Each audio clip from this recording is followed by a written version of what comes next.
Hello and welcome to Germany in Focus, a news podcast made possible by members of The Local.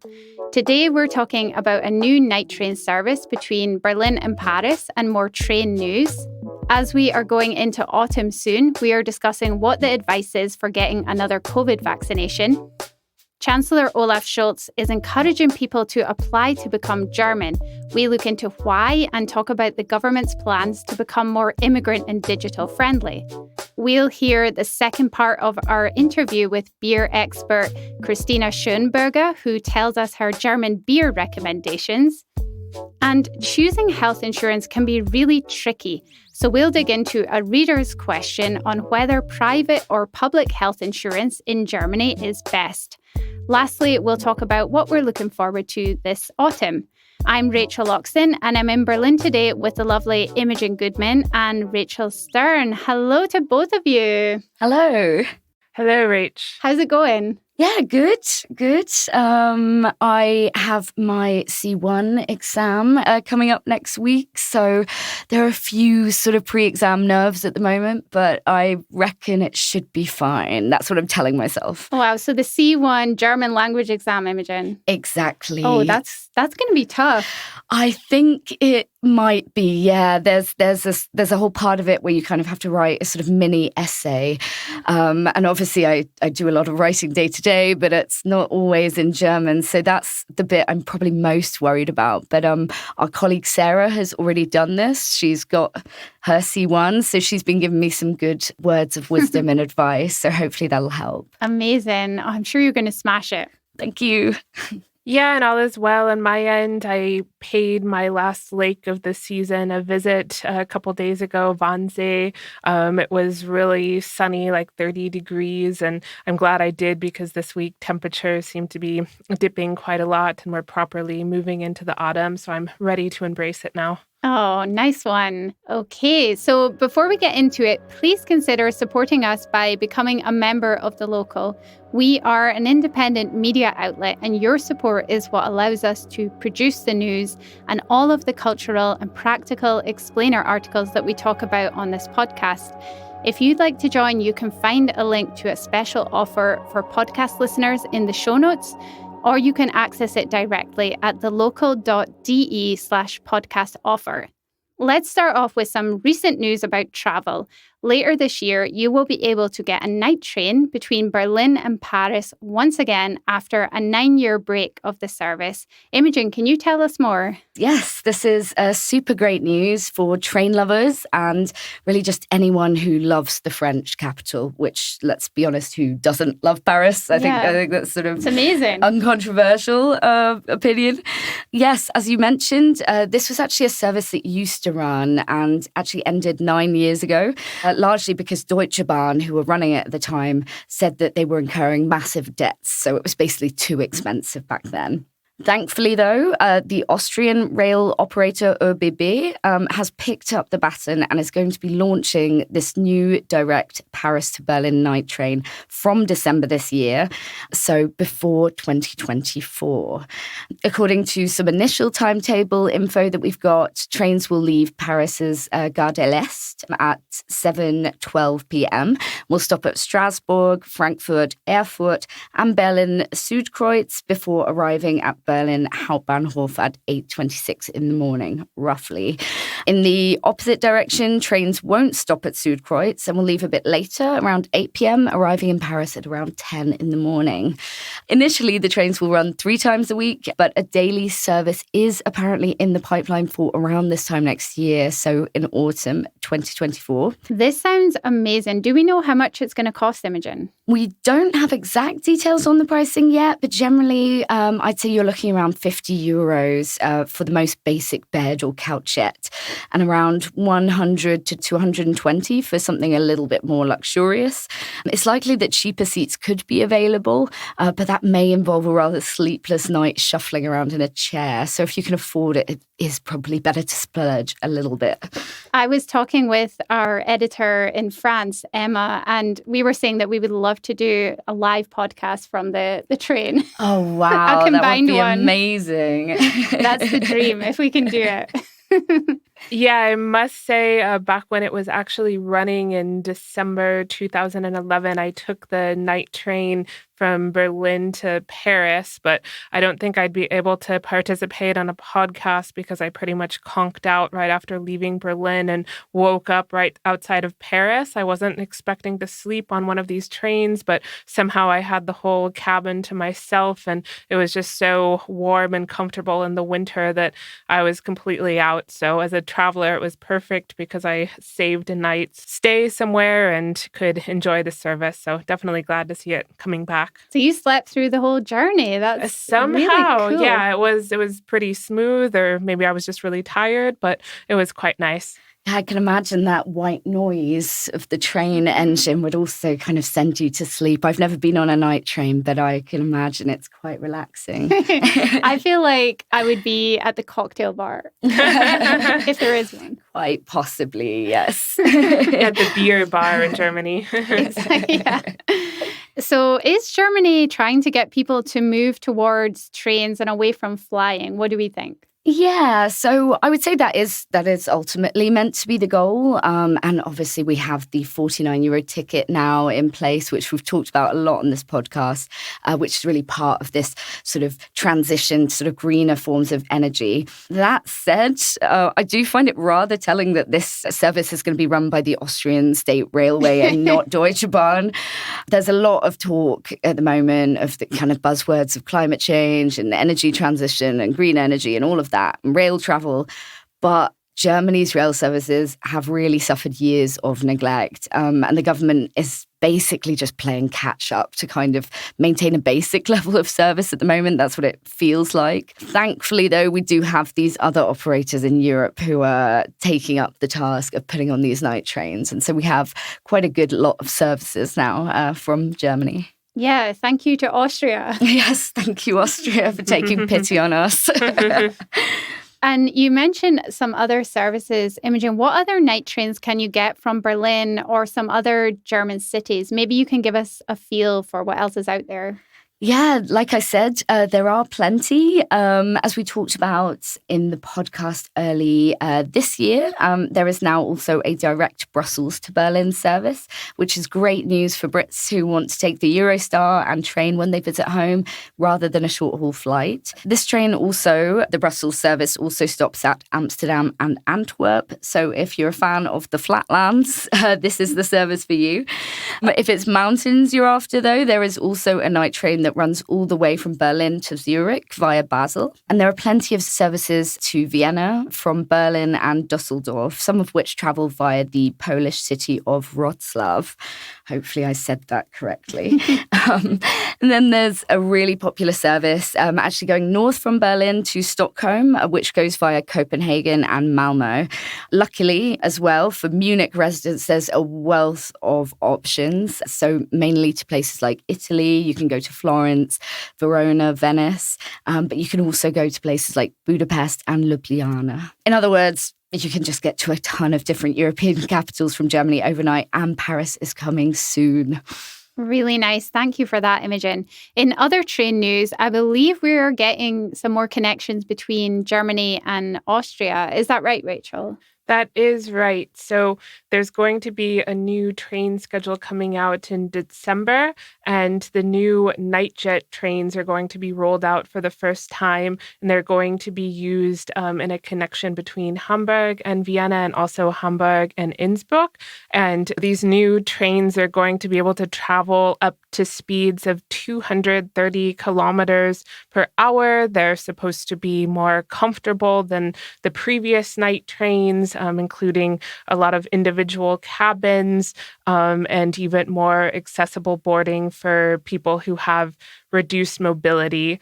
And the goal of both Austria's and Germany's train services is basically that by 2030, the number of these trains is going to be doubled. Really nice. Thanks, Rachel.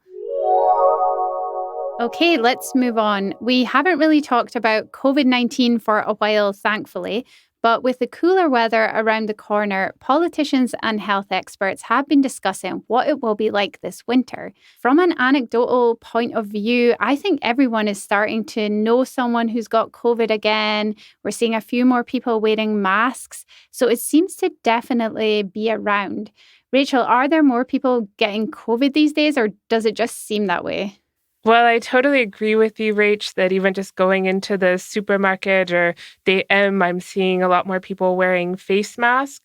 And there is probably something to it because the Robert Koch Institute says that now 9 people per 100,000 inhabitants have become newly infected in the past week, which is still far less than a year ago. But they say that there are hidden numbers because not as many people are taking the test anymore.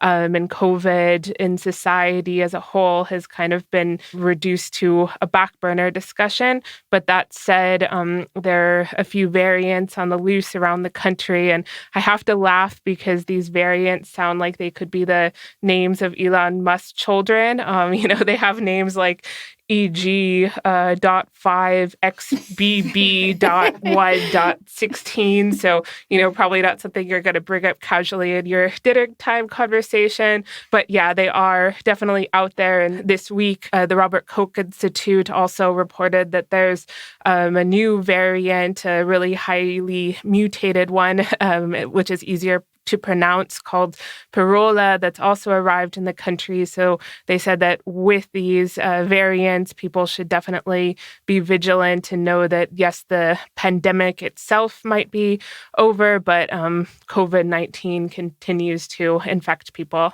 What do politicians and experts expect the winter COVID situation to look like in Germany?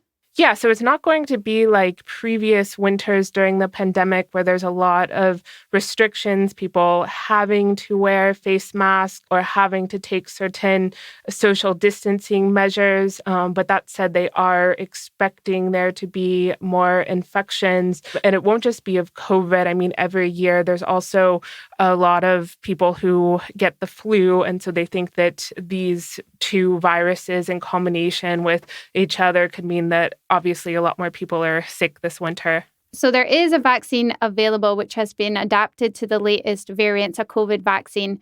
Rachel, who should get it and when? So our health minister, Karl Lauterbach, has said this week that anybody over the age of 60 and anybody with a pre-existing condition should definitely get a booster shot. And starting this Monday, it's been available. And for anybody that fits into those risk categories, the health insurance will cover it. And for anybody else, they can still get a vaccine, but they'll have to, in most cases, pay for it privately, which will be about 35 euros. Right now, the vaccine is available to anybody over the age of 12. And by October 2nd, it will be available to almost everyone, including small children. Okay, so you should ask at your doctor if you have any questions. Yeah, exactly. And it's available at most doctor surgeries around Germany. Great. Thank you very much, Rachel. Germany is significantly relaxing its citizenship laws. You may have heard us talk about that once or twice. After the law has been passed and goes into force, you will be able to apply after 5 years of residence instead of the current 8 years, and dual citizenship will be allowed for non-EU nationals. And Chancellor Olaf Scholz has been encouraging everyone who can apply to apply. Imogen, what has Scholz been saying and where? Well, the Chancellor actually had quite a fun appointment the other day. He was appearing on a podcast called Machiavelli, which basically involves politicians sitting down with rappers to discuss current affairs, along with the journalists Vasily Golod and Jan Kavelke. So Scholz was on this podcast and they were talking about the new citizenship reforms. And he basically piped up and said he was really, really keen for foreigners who make up around 20% of the German population to take that step to apply to be German and get citizenship provided they met the criteria.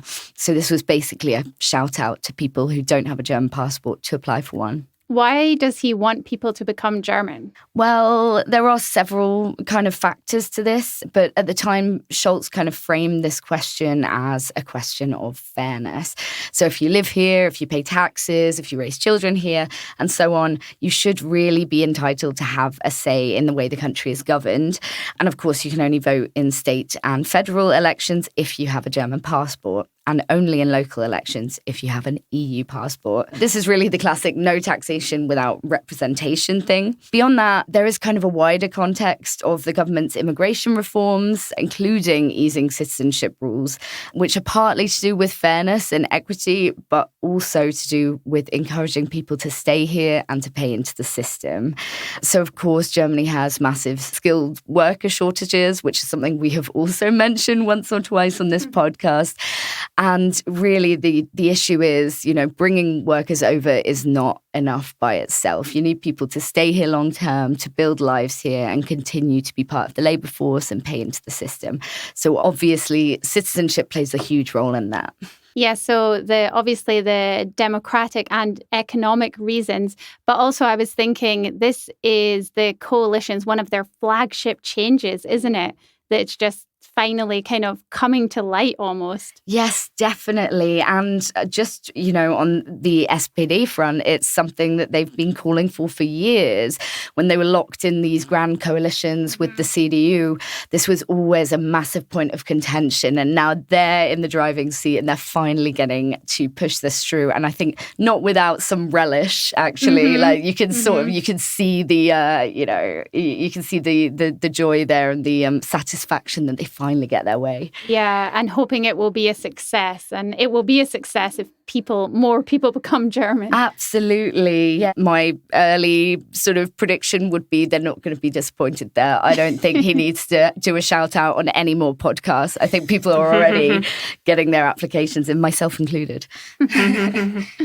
Scholz has also been talking recently about the plans for Germany to become more immigrant and digital friendly. What's this about? So this ties in with what Imogen was talking about. Scholz has said that he wants more skilled workers to come to Germany to seek residency and also eventually citizenship. But he said that the issue is that bureaucracy is pushing quite a lot of them away. So part of this Deutschlandpakt is that he wants to work with immigration offices to make them more digital and to make it easier for people to get their permits in the first place to come into the country. And it's not just about bringing more people in, it's about making all of the processes for foreigners and people who already live in the country easier. For example, more administrative tasks to be online, building approvals, for example, in light of the housing crisis that Germany's been experiencing for quite a while. And then he also said that because taxation of companies is so high, he wants to offer more foreign investment aid. So it's a pretty long list of things that he is putting out there. But he, went public a couple weeks ago and said, hey, guys, in order to become a more attractive place, these are the bullet points that we're going to have to achieve. So this Deutschlandpakt is this modernized Germany kind of push that he obviously wants to kind of steer. Exactly. Critics have said that it's kind of a marketing ploy and it's easier said than done, but he claims to be working with the 16 state leaders as well as mayors all around the country to achieve these goals. So seeing is believing. We'll keep our fingers crossed or thumbs pressed that some of these things come into fruition. And there is actually a long way to go, to be honest. We published a story on the local Germany this week about problems at Stuttgart Immigration Office with reports of people having to queue for more than 12 hours for an appointment. But that's not an isolated case, is it, Imogen? No, definitely not. As you say, this was a truly shocking story on focus.de about the difficulties foreigners face in trying to get an appointment at the Ausländerbehörde or Foreigners Office. So reporters from Focus actually turned up at Stuttgart Immigration Office around 2 hours before it was meant to open, so around 6:30 a.m., and already found 50 people waiting outside, including a Russian man who said he'd been there since 6 p.m. a.m. the previous day. So apparently people regularly turn up at 2 a.m. or 3 a.m. just to get an appointment the same day, with some people waiting 12, 14 hours. That's apparently not unusual. So these stories of people actually facing quite inhumane conditions where they have to camp outside immigration offices overnight are far too common. I know that this was the case in Berlin before they actually stopped giving out same-day appointments or walk-in appointments. But the alternative is sometimes simply being unable to book any appointments. So it's kind of hard to say which is better or worse there. Obviously, there is two sides to this. This isn't just the immigration officers trying to make things hard for foreigners. They've actually said, we are aware of the scale of the problem, but we are so short-staffed and we are run ragged and we are doing our best to fit everyone in, but they just are at capacity or over capacity at the moment. And in Stuttgart's case, they say that it could get better towards the end of the year because they expect 17 positions to then be filled. So hopefully there is some sort of light at the end of the tunnel, but this is a problem we're seeing everywhere with staffing issues. Absolute nightmare. Thank you for that. Last week, we heard from German beer expert Christina Schönberger, a brewing engineer at Nuremberg-based BarthHaas, which is a hop supplier to brewers. We were chatting about the history of beer in Germany, including the significance of the Reinheitsgebot, or German purity law. Let's hear the second part of the interview now on how German beer habits are changing, and we'll get Christina's recommendations for German beer.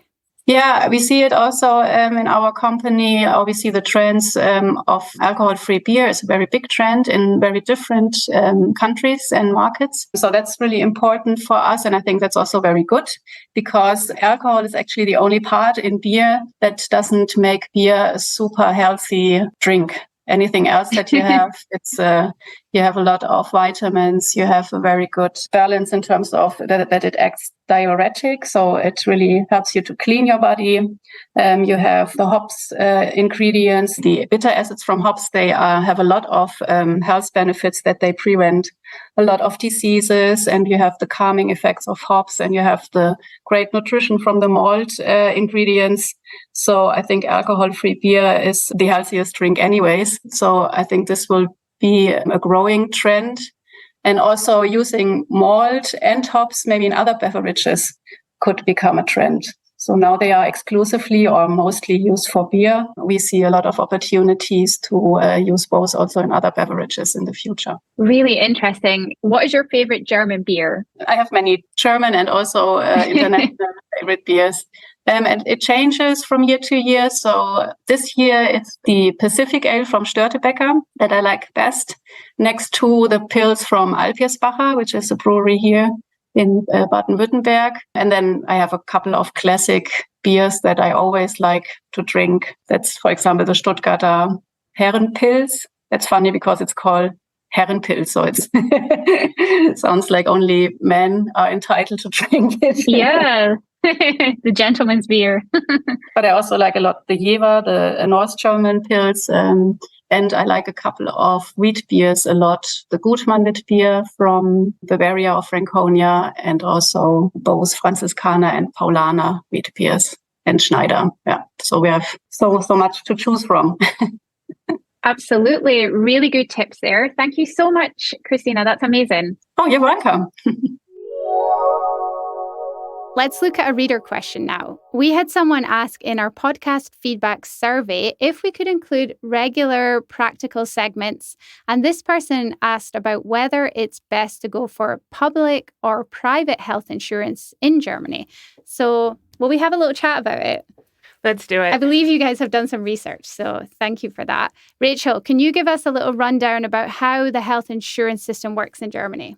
Sure. So in Germany, everybody, including foreigners living in the country, has to have health insurance. And there are two types of health insurance. The public health insurance, or gesetzliche Krankenversicherung, is the type that the majority of people, or 90%, are covered by. It's funded through contributions from both employees and employers, where each contribute half. And then there's also private health insurance, or private Krankenversicherung, and that's just the remaining 10% of the population. It's usually higher income people, but it can also include freelancers and in some cases students. Both the public and private health insurance cover, a wide range of healthcare services, including doctor's appointments and at least partially hospital stays. And people also have the freedom to choose their providers, whether they're publicly or privately insured. So you have to be earning over a certain amount if you're an employee to have private health insurance, but you can choose if you're self-employed. What are some of the pros and cons of public versus private health insurance? That's a good question. So with the private insurance, a lot of people feel you can get access to higher-end medical facilities. You can very notoriously have shorter waiting times for a lot of appointments. So many stand-up comedians here have done acts about how one person calls for a doctor's appointment and the doctor or the receptionist says, "Sorry, we don't have any appointments for another 8 months." And then they say, "Well, I'm privately insured. Oh, come by this afternoon." And I think there is a lot of truth to that. But not always the case. Although with private insurance, it is true that you get to directly access specialists, for example, whereas if you're publicly insured, you would first go to your general practitioner and would have to get a recommendation and then might have to wait quite a bit to get an appointment with a specialist. So overall, it really depends on your circumstances and how much you earn as to whether you go private or statutory. Yeah, absolutely. So at the moment, 66,600 euros is the salary threshold to qualify for private insurance if you are in employment. As we mentioned, freelancers do get a choice and often might opt for private because state insurance can be so expensive when you're paying both your own and what should have been the employer's contribution. So it's double as much. And basically because statutory insurance is income linked and private is not, it can seem on first glance to be more cost effective to go for private if you are in that higher earning bracket. I would say have a bit of caution there, though, because one tricky thing about being on private insurance is that it can then be very difficult to get back onto statutory insurance. And one of the major downsides is that even though it's not income linked, it can go up dramatically with age. It can also rise significantly if you do get ill, if you have a pre-existing conditions. So in a way, while statutory insurance may not seem worth it when you're young, you may value that a lot more when you get older, and that may offer you a bit more security. So pros and cons, but yeah, ultimately a personal choice if you are a freelancer and if you are a higher earner. Mm-hmm. And one thing that is difficult when I was freelancing, when I first arrived in Germany, I found that private health insurance was so much cheaper, at least than the public one. And even though I wanted to be on the public health insurance, I found that I just couldn't afford it with the jobs I had at the time. Absolutely. They have recently lowered the minimum, but it used to be something like 300. It's still quite high.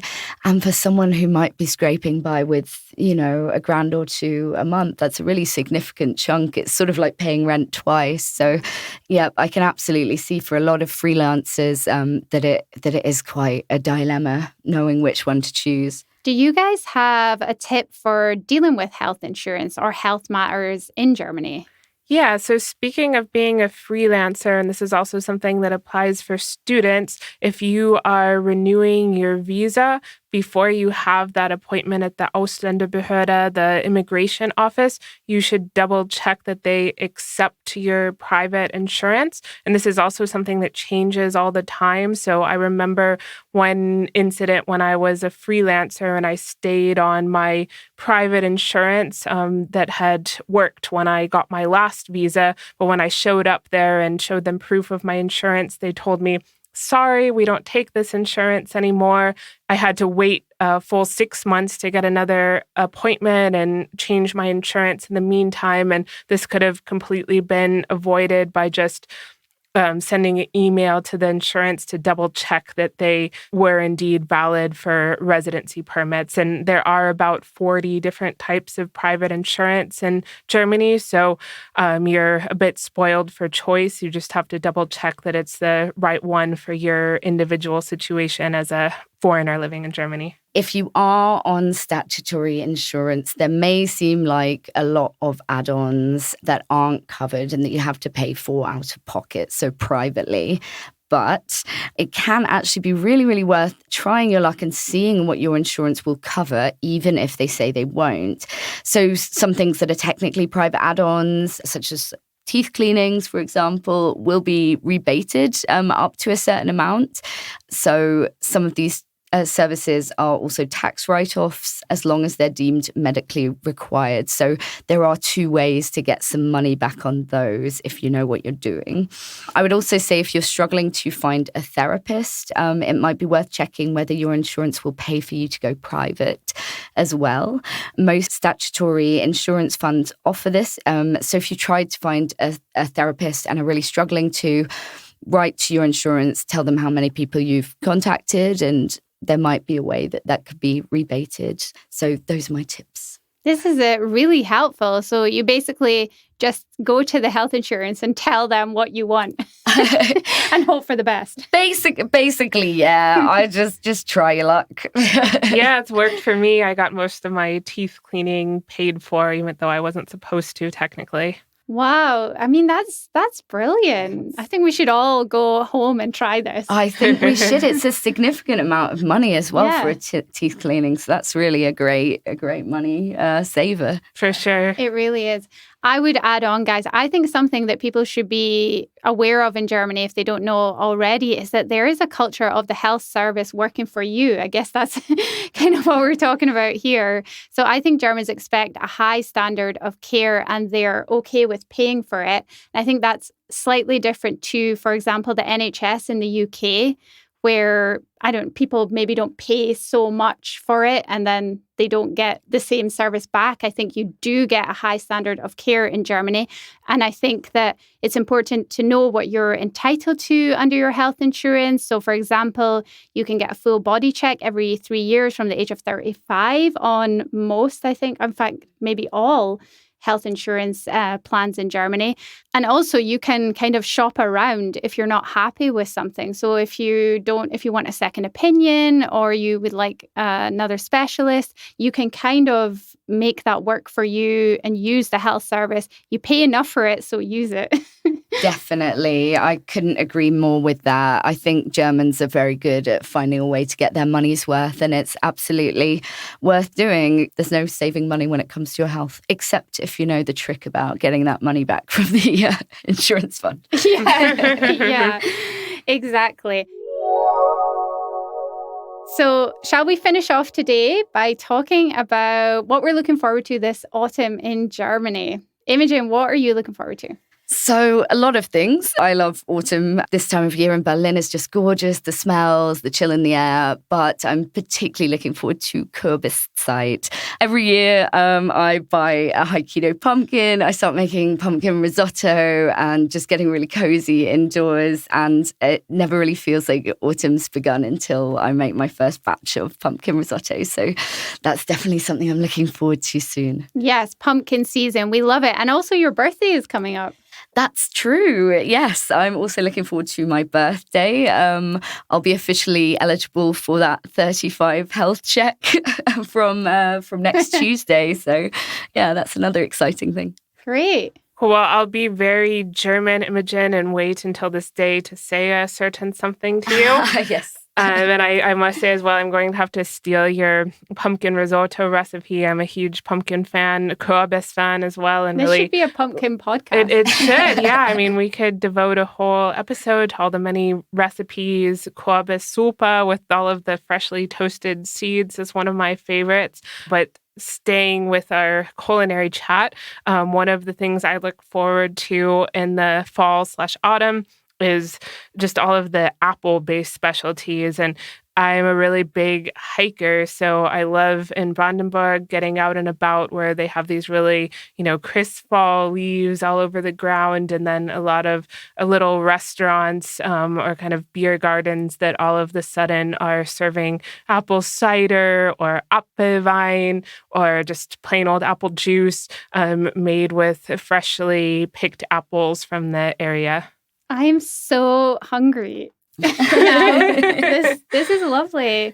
I'm going to steer the chat slightly away from food for a moment because I think the thing I'm most looking forward to this autumn is being able to go to the cinema without feeling guilty. So I love going to the cinema. It's one of my favorite things to do. And in Berlin, there's so many cute little independent cinemas. So I have been going during the heat wave. I even once went when it was 27 degrees because it was cooler there. But autumn is really a good time, I think, to be going to the cinemas. Definitely you don't feel guilty about missing those beautiful, gorgeous, long summer evenings because they're not there anymore. Exactly. Yes, we have to make the most of it. We do. Agreed.